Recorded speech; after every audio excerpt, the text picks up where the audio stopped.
सही सुना, मैं इंडियन आइडल में गया था ऑडिशन देने।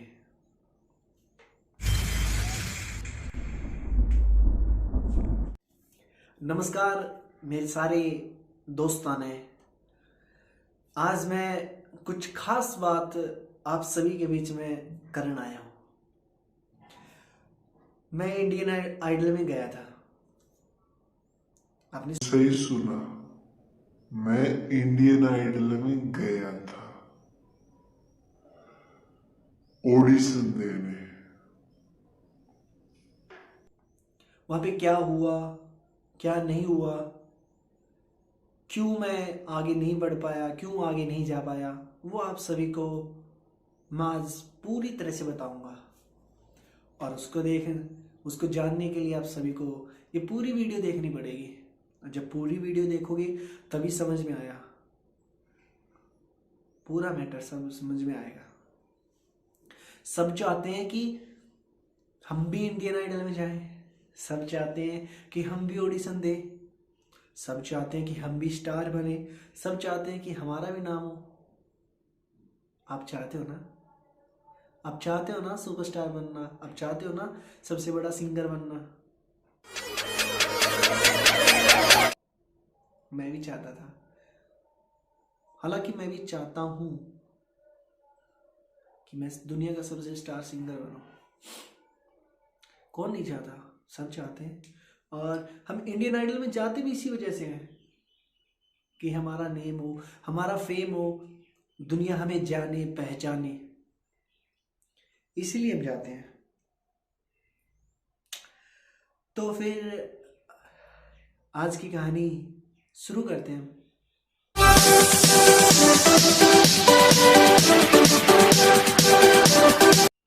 आगे अब सुनिए मेरी पूरी बात, दिल खोल के सुनिए। और अगर आधी बात सुननी है तो वीडियो को अभी बंद कर दो। और अगर पूरी जानकारी जाननी है आपको तो पूरी वीडियो देखनी पड़ेगी, तभी समझ में आएगा। आप लोग जाना चाहते हो इंडियन आइडल में, बेशक जाओ, कोई मना नहीं है। ऑडिशन देना चाहते हो, बेशक जाओ, कोई मना नहीं है। हम भी गए थे। आज से 3 साल पहले की बात है, 2 या 3 साल पहले की बात है। मैं गया था पूरी आस लेके, पूरा मन में पूरा संकल्प लेके कि मैं जाऊंगा और धूम मचाऊंगा और वहां पे मतलब सबको पूरा सुनाऊंगा। इसी वजह से मैं गया था, अपनी तैयारी वगैरह करके, सब कुछ करके। हुआ क्या आप जानिए पूरा सफर। आप सबने देखा होगा मेरा सोशल मीडिया पे फोटो वगैरह भी डाली थी मैंने कि मैं इंडियन आइडल में गया।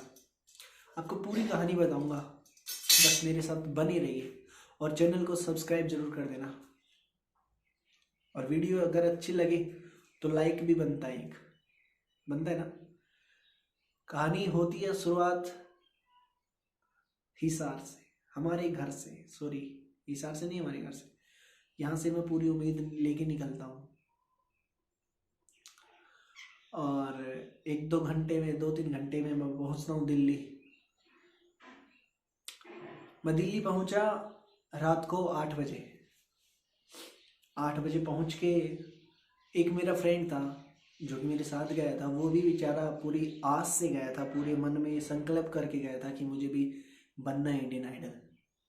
तो हम दोनों चले गए अपने सपनों को उड़ाने के लिए, अपने सपनों को साकार करने के लिए। 8 बजे पहुंचे हम दिल्ली।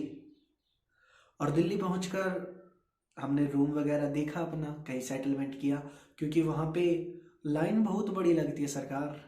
जब आप इंडियन आइडल शो में ऑडिशन देने जाओगे ना, तब आपको पता चलेगा। तो हम गए। हालांकि अब की बार लॉकडाउन की वजह से वो लाइन नहीं लगी, क्योंकि ऑनलाइन हुआ था ऑडिशन अब की बार। जब हम गए थे तब की बता रहा हूँ मैं, तो वहाँ पे पूरी लंबी लाइन लगी। सॉरी, हमने रूम वगैरह देख लिया। हम 2 बजे उठकर निकले वहाँ पे जहाँ ऑडिशन होना था। अब 2-3 किलोमीटर दूर ही लाइन लगनी शुरू हो जाती है। 3 बजे हम लाइन पे लगे थे सुबह के 3 बजे, और सर्दियों का था टाइम। ऐसे लाइन लगते लगते लगते लगते पूरी लाखों की भीड़ हो जाती है, लाखों की लाइन लग जाती है। पीछे हमने देखा तो जहां तक देखा वहां तक सपने ही सपने सजा रखे थे बच्चों ने अपने। जहां तक देखा वहां तक नजर पड़ी, वहां तक सब अपनी स्माइल वाला फेस लेके खड़े थे लाइन में। कोई अपनी रिहर्सल कर रहा था, कोई अपना म्यूजिक बना रहा था, कोई अपना हारमोनियम बजा रहा था, कोई अपना सिंगिंग का टैलेंट दिखा रहा था। सब अपने साकार करने के लिए सब वहां पे लाइन में खड़े थे। अब बज गए सुबह के 10,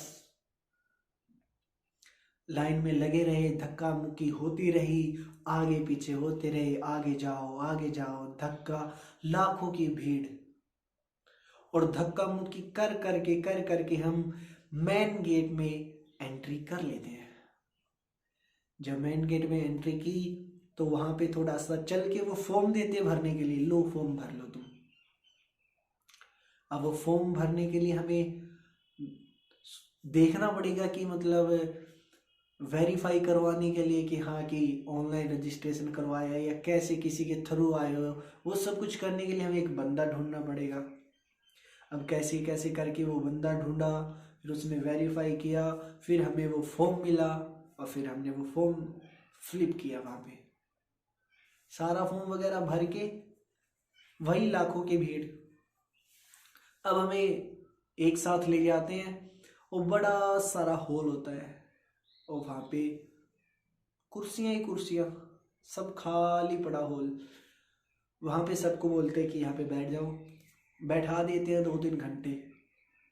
बैठाने के बाद फिर वहाँ पे कोई जो इंडियन आइडल के पुराने विनर हैं उनको वहाँ पे बुलाया जाता है, सबको अपनी पब्लिसिटी करवाने के लिए, हाय हेलो करवाने के लिए। वो वहाँ पे आते हैं और सब हल्ला मचाते हैं उनको देख के, क्योंकि एक्साइटेड हो जाते हैं ना उनको देख के कि हमने क्या देख लिया। एक्साइटेड होने के बाद वो अपनी पब्लिसिटी करते हैं, 1-2 गाने सुनाते हैं और सबको हाय हेलो करते हैं, फिर चले जाते हैं अपने घर पे।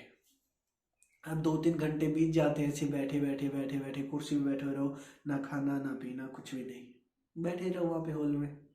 फिर तुम्हें फिर लाइन में लगा दिया जाता है, 1-2 लाख लोगों की लाइन फिर हो जाती है वहाँ पे। अब तुम्हें अलग अलग लाइन में लग के तुम्हें वहाँ पे जज के पास जाना पड़ेगा। वो जज तुम्हें बताएगा कि कौन से कमरे में तुम्हें ऑडिशन देना है। अब वहाँ पे लाइन लगाओ, तुम्हारी 2-3 घंटों में वहाँ पे बारी आएगी, मतलब तुम्हारी टर्न आएगी उस जज के पास जाने की। तो वो जज तुम्हारा फॉर्म वगैरह देखेगा, डॉक्यूमेंट वगैरह देखेगा, फिर वो तुम्हें बताएगा कि तुम्हें कौन सी जगह जाना है, किसके पास जाना है। ऐसे ऐसे करके वो तुम्हें वहाँ से निकाल देते हैं कि तुम इसके पास चले जाओ। उनके पास जाने के लिए हमें वो ढूंढना पड़ता है कमरा नंबर कहाँ पे, मतलब किस जगह जाना है, किसके पास जाना है, कौन से सर के पास जाना है। तो वो डिवाइड कर देते हैं कि मतलब फॉर एग्जांपल जैसे 100 बच्चे हैं तो वो डिवाइड कर देंगे 5 जज को कि 20 उसके पास जाओ, 20 उसके पास जाओ, 20 उसके पास जाओ। तो ऐसे काफ़ी सारे जज होते हैं वहाँ पे, और जितने बच्चे होते हैं उनको थोड़ा थोड़ा डिवाइड कर देते हैं और सबको बोल देते हैं कि वहाँ पे जाओ, वहाँ पे जाओ, वहाँ पे जाओ, सबको भेज देते हैं वहाँ पे। फिर उसके बाद वहाँ पे जाके रूम पे जहाँ पे वो बैठे होते हैं सर, उस रूम के आगे, ऑफिस के आगे लाइन लगी होती है बच्चों की। फिर वहाँ पे लाइन में लग जाओ। ऐसे ही 1-2 घंटे तुम्हारे वहाँ पे चले जाएंगे। हम गए थे 10 बजे एंट्री की, वहाँ पे 2-4 घंटे हमें हॉल में बिठाया, बज चुका था 2 बज गए। अब 2 बजने के बाद 1-2 घंटे फिर वहाँ पे लाइन में लगाया जज के पास पहुँचने के लिए कि तुम्हारी कब टर्न आएगी। ऐसे ऐसे करके हमें 5 बज गए। 5 बजने के बाद हमारी टर्न आई, फिर उन्होंने बताया कि तुम्हें इस जज के पास जाना है। फिर हमने जाके वो ढूंढा, ऐसे करके 1 घंटा लग गया, हमें बज गया 6। फिर हम उस जज के पास गए, ऑफिस के सामने। वहाँ पे लाइन लगी थी, हजारों बच्चे खड़े थे। फिर वहाँ पे हमारी ट्रेन आती है 3-4 घंटे में। ऐसे करके हमें बज जाते हैं 9, रात के 9। फिर हम वहाँ पे पता है जाते हैं कि हमारी ट्रेन आ गई यार, अब हमें गाना सुनाना है। पूरा एक्साइटेड हो जाते हैं हम कि अभी आग लगा देंगे, हम अभी आग लगा देंगे। जैसे ही हम जज के सामने जाते हैं, वो बोलते हैं सुनाओ, और हम पूरा जोश से सुनाते हैं, हम तेरे बिन अब रह नहीं सकते, तेरे बिना क्या वजूद मेरा।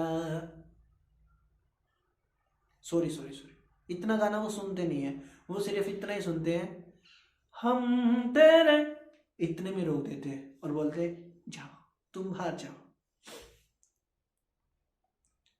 अब उनका ये जवाब नहीं आता कि तुम सेलेक्ट हो गए, तुम्हें आगे जाना है या क्या करना है।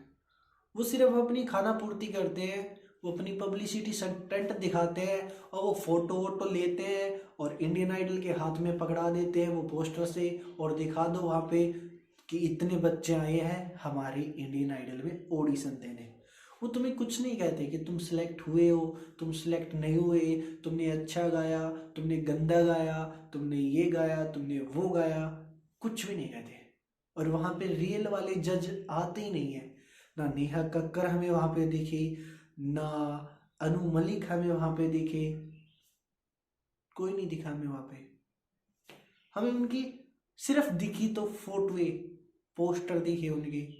एक साइड नेहा कक्कर खड़ी है, एक साइड अनु मलिक खड़ी है, वो भी पोस्टर में, हकीकत में नहीं।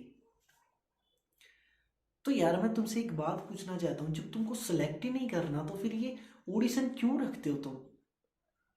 जब हमारे हमारे गाने ही नहीं सुनने तुम, तो ऑडिशन क्यों रखते हो? हम इतनी खुशी से जाते हैं वहाँ पे, इतने जोश में जाते हैं हम वहाँ पे, सुबह 3 बजे 2 बजे लाइन में लगते हैं सर्दी में, और फिर रात के 10-11 बज जाते हैं हमें। ना वहाँ पे कोई खाने का प्रबंध, ना वहाँ पे कुछ भी ना। अरे हमारा गाना तो सुन लो पूरा, हम पूरी आस में आए, हमारा गाना तो सुन लो।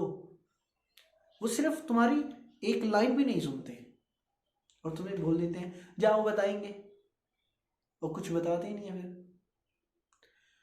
भाई जिससे जो भी अपने मन में पूरा दृढ़ संकल्प लिए बैठा है कि हम इंडियन आइडल में जाएंगे, ऑडिशन देने जाएंगे, वो करेंगे, ये करेंगे, तो तुमको पहले ही बता दूं, तुम्हें वहां पे ना नेहा कक्कर मिलने वाली, ना अनु मलिक मिलने वाले कि तुम कभी खुशी खुशी में चले जाओ कि हम तो अभी नेहा कक्कर के सामने जाके ऑडिशन देंगे। भाई तुम्हें दिखेंगे भी नहीं वो। समझ आया? सिर्फ दिखेंगे तो उनके पोस्टर दिखेंगे। तो मैं सबसे एक ही बात बोलता हूँ कि जाओ तो अच्छी जगह जाओ, जहाँ पे ये लगे कि हाँ यहाँ पे तुम्हारा लाइफ का सक्सेस मिलने वाला है। मेरी बात काफ़ी लोगों को बुरी भी लगेगी, मेरी काफ़ी लोगों को शायद अच्छी भी लगेगी, किसी को मेरी बात से प्रॉब्लम भी होगी, लेकिन मैं सिर्फ बता रहा हूँ जो अपने साथ हुआ वो। मैं दुनिया का ठेका नहीं ले रखा कि दुनिया ने क्या किया, वो नहीं किया, ये नहीं किया। अब काफ़ी लोग बोलेंगे कि यार ऐसा तो कुछ नहीं होता, और काफ़ी लोग ये भी बोलेंगे कि ऐसा होता है। बहुत लोगों ने, जब हम गए थे वहाँ पे, उसके बाद वहाँ पे तोड़ फोड़ भी की थी इसी वजह से कि जब तुमको ऑडिशन ही नहीं लेना तो फिर हमें क्यों बुलाते हो इतने लाखों की संख्या में। वहाँ पे बहुत तोड़ फोड़ भी की गई थी। मैं ये बात बता रहा हूँ दिल्ली की। हम दिल्ली में गए थे ऑडिशन देने, हमारे ऑडिशन के नाम पे पूरा मतलब एक दिन खराब हो गया यार, कुछ हुआ भी नहीं वहाँ पे। अब तुम बोलोगे कि तुम तो पागल बना रहे हो, तुम गए नहीं ऑडिशन देने, तुमको यकीन नहीं करा ना। अब देखना मेरी फोटो,